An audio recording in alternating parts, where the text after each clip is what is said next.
And earlier today, President Trump announced alternative plans to keep his sweeping tariff policy in place after the Supreme Court struck it down.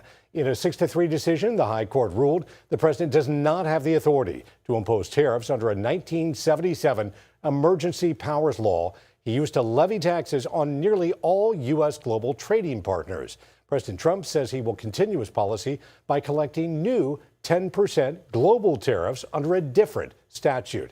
And back here at home, we're following the impact the tariffs are having on our area. 10 Tampa Bay News reporter Annie Kroll spoke with local business owners on both sides of the tariff issue who say it's hard to keep an eye on navigating these constantly changing tariffs in the way the big companies like Amazon or Shein can. And the hardest part is that it's been very unpredictable and it's just changing constantly. That's how it's felt the last few months, and certainly after the Supreme Court's decision on Friday for local businesses like T-Bella. That first one being the Florida Orange Blossom. So this one is going to be a green tea base with some lemongrass, bright, fresh. It has some osmanthus in it as well. And with about 100 different loose leaf tea flavors like this one, which is orange amaretto.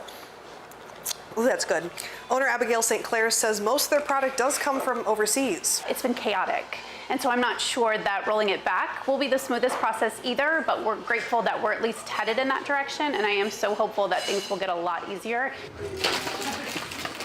But the tariffs have benefited some businesses, like the St. Petersburg-based 3D printing company Hattie. It is now going to be demonstrably more expensive for me to buy it overseas because of the tariff. And then they start to ask the questions and then they realize, wait a second, if I had paid attention earlier or if I had thought about it earlier, there might be a better way to do it in the US where I can not only get it cheaper, but I can get it and cheaper without tariffs. Their production has doubled every year since 2023, except for last year when they saw 15 times their annual growth. That I think a lot of people in America have lost heart that we make things in America. I think they've given up behind closed doors and said that things are made in Southeast Asia, made in Vietnam, Indonesia, Thailand, Philippines.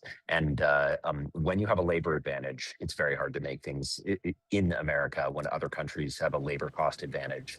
That's going away in the age of robotics. Annie Kroll, 10 Tampa Bay News. You can find additional coverage on how these tariffs may impact you on the 10 Tampa Bay News app. You can download for free and watch from anywhere.